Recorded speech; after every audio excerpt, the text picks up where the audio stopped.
Eu sou médico cardiologista do Hospital Albert Einstein e hoje eu tenho o prazer de apresentar a vocês o Dr. Carlos Vicente Serrano Júnior.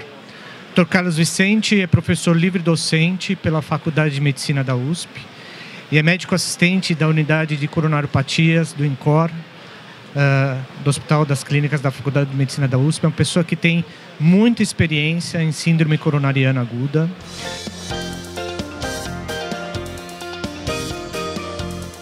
Lá no Instituto do Coração, a nossa experiência ainda é pequena com Fondaparinux.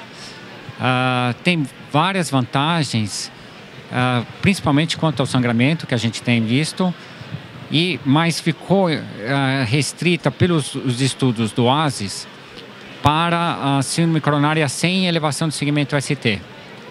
Então, o Fondaparinux, para nós, ficou com essa limitação restrita para esse tipo de paciente. Então, ainda no Instituto, a gente está começando aos poucos a utilização. Mas já tem vantagens, principalmente contra o concorrente, tá? O preço, e que só ficou limitado para esse. E os outros servem para as outras formas clínicas de síndrome coronária aguda. A preocupação da síndrome coronária aguda hoje é a trombose, principalmente a trombose subaguda com a colocação do stent. Então, esses novos medicamentos têm trabalhado em cima disso, os novos antiplaquetários e os anticoagulantes, na tentativa de controlar o fenômeno trombose. Por outro lado, vem tendo uma outra complicação, que é o sangramento. Então, alguns pontos que eu gostaria de compartilhar com vocês. Primeiro, que hoje esses pacientes com síndrome coronária aguda sofrem dois tipos de estratificação. Estratificação para eventos isquêmicos e estratificações para risco de sangramento. Então, isso não acontecia antigamente. Com a heparina, com a aspirina, esses tipos de estratificações para risco de sangramento não ocorria. Segundo, a gente precisa relembrar para os mais antigos quantos casos de trombose subagudo nós convivemos. Então, eu pessoalmente vi muito poucos. Não que não existam, mas são muito poucos com os cuidados que a gente faz. Então a gente precisa tomar um pouco de cuidado na medida que a gente está reintroduzindo novos medicamentos potentes para uma situação que não é comum. E a gente pode estar trazendo um novo problema para esses pacientes, além da situação isquêmica, que é o risco de sangramento. Então, aí compartilhando com vocês, precisa tomar muito cuidado na medida que a gente tenta combater uma situação que não é comum e pode trazer um outro problema que é comum, que é o sangramento. Então, precisamos selecionar muito bem os nossos pacientes na medida que a gente dá esses novos antiplaquetários e novos anticoagulantes, que são importantes, mas precisamos selecionar, que realmente sangram os pacientes. E o Fondaparinux é um exemplo que ele só mostrou vantagens para a síndrome coronária sem elevação do segmento ST de todas as formas da síndrome coronária aguda. Onde é que sangram esses pacientes? Principalmente pelo acesso local, acesso vascular. Tubo digestivo. Então, principalmente pacientes idosos sangram ou estômago ou trato intestinal. Então, se o paciente já tem um agravante, que é doença diverticular, ou uma angiodisplasia, em pacientes idosos sangram mesmo. Então, tomar cuidado. E sempre preocupar com sangramentos cerebrais. Eu, pessoalmente, só vi um caso de sangramento cerebral e muitos de sangramento trato gastrointestinal e muitos de acesso vascular. Acesso vascular é o principal causa, desde hematomas retroperitoneais até hematomas locais. Então, é um ponto que a gente precisa tomar muito cuidado na hora de dividir isso.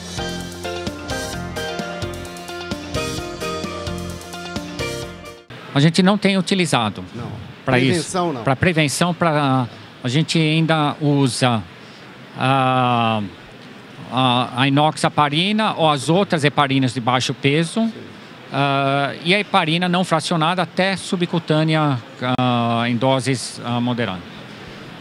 Lembrar que quando a gente vai anticoagular o paciente, eu vou dar um caso recente, pessoal, que um paciente que foi submetido a uma cirurgia abdominal e tinha uma fibrilação atrial.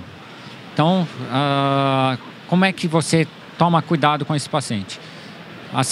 O ideal para esse paciente é a heparina não fracionada, uma anticoagulação plena com heparina não fracionada no início, com convivência com o cirurgião e depois passar para anticoagulação oral tal.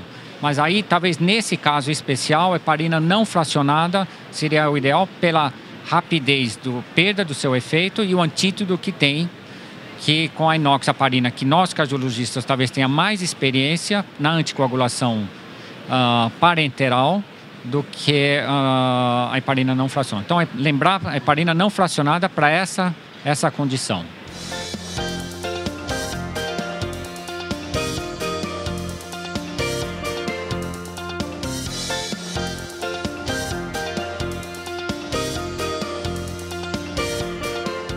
Por que passa então para 300 miligramas de ataque e agora está se falando em 600 miligramas de clopidogrel? É pela rapidez que você consegue a inibição antiplaquetária. Porque se você não fizer a dose de ataque, vai levar umas 4 a 6 horas para agir. Quando você dá a dose de ataque de 300, você encurta para quase metade, 2 horas o tempo para inibição. Quando você passa para 600, isso vai para quase meia hora, 40 minutos. A aspirina, 81 miligramas, inibe em 15 a 30 minutos as plaquetas, tá? Oral. E o clopidogrel tem esse atraso, então por isso essa intenção de você aumentar essas doses e tal. Agora, o clopidogrel realmente sangra. Tá? Se você perguntar para qualquer cirurgião, dentista, eles têm uma péssima experiência com o clopidogrel mais do que um anticoagulante oral. Eles têm mais pavor do que... então, quando você vai passar para 300 e de 300 para 600 na dose de ataque, você precisa tomar muito cuidado nessa estratificação de risco de sangramento. Hoje, tem vários tipos de estratificação. Lá no Instituto, a gente tem uma estratificação própria, que depois eu posso passar para vocês. E uma outra estratificação fácil de ser utilizada, que está disponível na internet, que é o do Cruzade. Tá? Você apertar www.cruzade.org, você tem essa estratificação que você preenche alguns dados, ele te passa o risco de sangramento. O idoso tem alto risco de sangramento. Um outro aspecto que eu penso assim, é o aspecto angiográfico. Se o aspecto angiográfico for de trombo, eu acho que aí a preocupação é de você então aumentar o efeito antitrombótico. Então isso seria um ponto. Então, outra preocupação, qual seria uma outra opção para inibir as plaquetas? Nesse exemplo, é o 2B3A. Mas o 2B3A sangra mais que o clopidogrel. Então, resumindo, no idoso, onde eu tenho uma carga trombótica alta e eu vejo que ele é de baixo risco, eu dou 600 miligramas rápido. Se ele for diabético e se ele tiver já passado de trombose, eu vou manter esse paciente na primeira semana com 150 miligramas. Tá? Então, 600, 150. Ou 300, 150. Tá? Para esse cuidado, para esses pacientes. Tem saído bastante e é uma discussão da interação de inibidores de bomba de prótons, omeprazol, lansoprazol, omeprazol da vida, e a eficácia e eficiência do clopidogrel. O que você tem para dizer a esse respeito? realmente levantou essa hipótese para competição de sítios, que o omeprazol poderia fazer. Não tem hoje um consenso certo sobre isso, sobre o omeprazol e clopidogrel. Ainda existe uma controvérsia.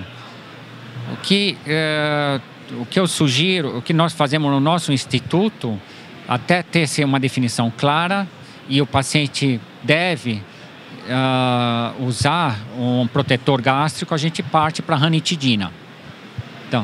Então, é um conselho, uma sugestão. Até não temos provas claras, pelo sim ou pelo não, enquanto você estiver usando clopidogrel, usar, por exemplo, a ranitidina. É uma opção interessante. Lembrar que esses pacientes, usando aspirina, usando clopidogrel, doses mais altas, usando eventualmente um anticoagulante profilático, o estresse da internação realmente sangram.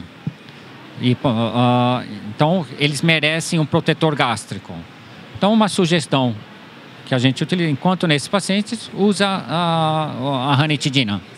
E, porventura, se vocês para obterem uma experiência prática, dosar a agregação plaquetária nos seus pacientes, para ver se está tendo alguma resistência, tal. Tá? Então, é um cuidado que nós estamos fazendo no nosso instituto para esses pacientes. Se o paciente já sangrou, ele já tem história passada de sangramento gástrico ou úlcera, e ele vai precisar tomar clopidogrel, e se você imaginar que ranitidina não vai ser suficiente, tá? Aí você pode colocar na balança e tentar os outros, o pantoprazol ou o Nexium. Segunda opção, tem aqueles cobertores gástricos, sucralfate. É uma outra opção para esses pacientes de alto risco de sangramento gástrico. E a terceira opção são os antigos Milanta Plus, Malox Plus, para esses pacientes. O que eu considero, até ter essa definição mais clara, embora existe uma tendência maior, já que existe dúvida, tem estudos pró e estudos contra, eu acho que não vai chegar a uma conclusão que o omeprazol não vai interferir, não interfere.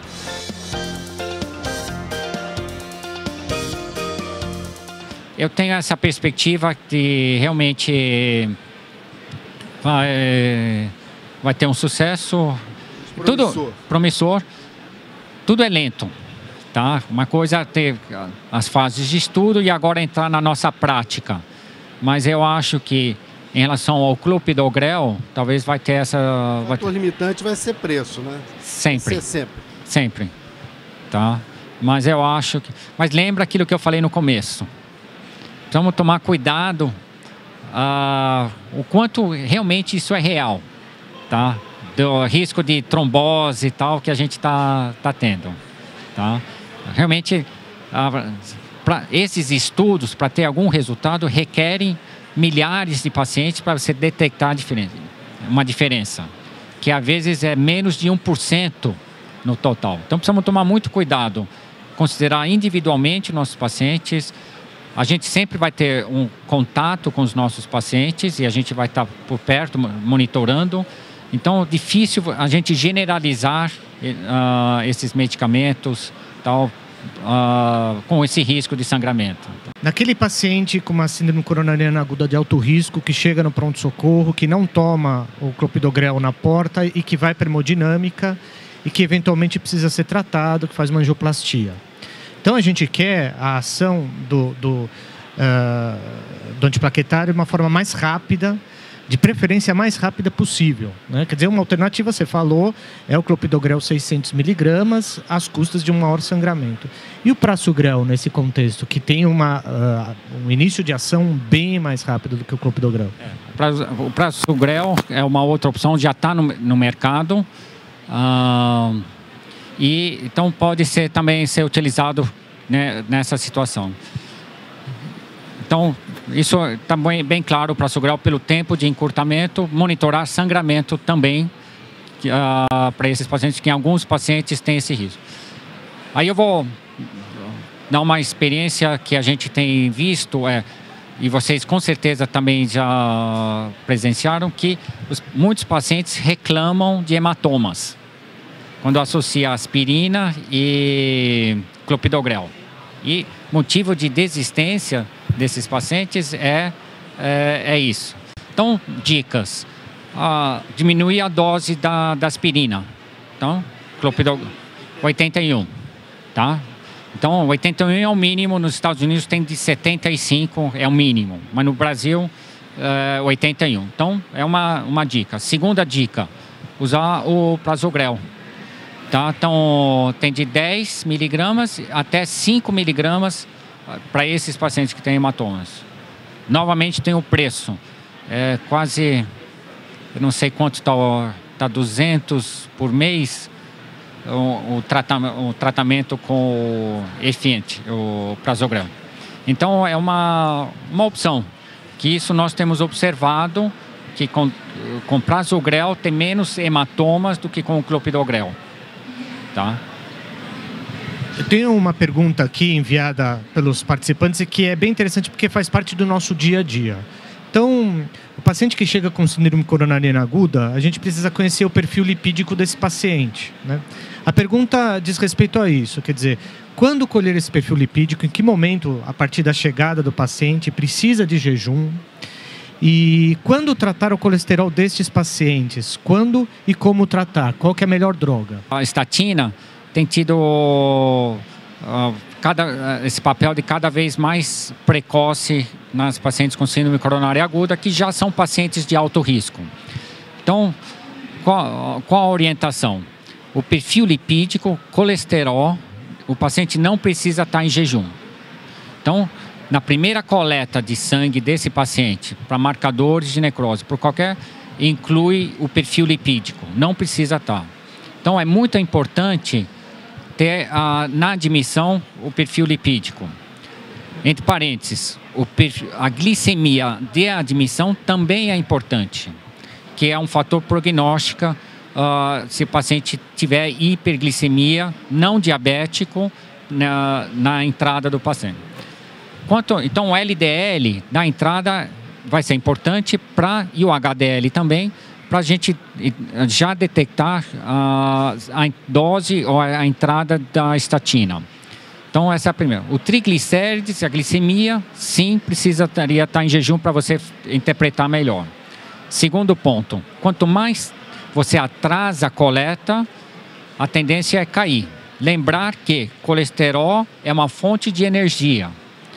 E esses pacientes internados, por qualquer motivo, UTI, trauma, cirurgia, há uma queda, um consumo de colesterol para esses pacientes. Então, quanto mais atrasa, é uma ideia subestimada que nós estamos tendo do perfil lipídico. Terceiro ponto, a estatina que nós, de preferência, seria a atorvastatina. A atorvastatina é a única estatina testada em síndrome coronária aguda. A rosuvastatina não tem. Está saindo agora o Improve It, que é a associação simvastatina com ezetimiba.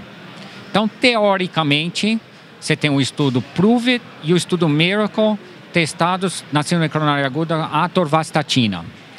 A gente imagina e extrapola que as outras estatinas também serviriam na fase aguda. A simvastatina, em doses altas, no estudo A2Z, não mostrou benefícios que nem a atorvastatina. E agora saiu um adendo da simvastatina 80 miligramas, isolada com miopatias. Não sei se vocês viram, o FDA soltou um alerta que realmente está aumentando a incidência de rabdomiólise, de complicações musculares com Simva 80 miligramas. Então, se eu for dar uma dose, a gente precisa começar a usar mais e perder o medo de usar a atorvastatina 80 miligramas nesse paciente. 80 miligramas de atorvastatina tem uma desvantagem, cai o HDL. Então, nessas doses, até 40 miligramas, ele tem um efeito positivo no HDL, mas com 80 há uma tendência de queda Então, inicia precocemente a atorvastatina. Você dá 80, 40, 20, a gente nunca dá. Eu até brinco com os residentes que está proibido de prescrever 10, 20 miligramas de atorvastatina nos pacientes lá. 40 para mais, 40 ou 80.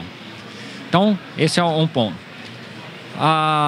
Então, a gente vai com essas. Esperamos, talvez, que com o estudo IMPROVE, que é simvastatina com ezetimiba, também tenha vantagem como uma outra opção para a estatina na fase aguda. O efeito aqui não é para apenas reduzir o colesterol, mas para estabilizar a placa. Então, a gente sabe que pacientes que vão para a colocação de stent, fazendo uso de estatina, tem menor lesão muscular do que aqueles pacientes que vão para uma angioplastia colocação de stent e não faziam uso de estatina. Então, teria essas vantagens, basicamente na estabilização da placa e menos riscos de trombose subaguda para esses pacientes. Então. Aí, uma vez tendo 80 e você vai dosar o perfil lipídico depois de alguns meses, tá? 2, 3 meses, aí você vai trabalhar em cima da meta. Tá? Então, se o LDL para esse paciente tiver 70, você vai manter. Se tiver 50, 40, você pode até reduzir para 40.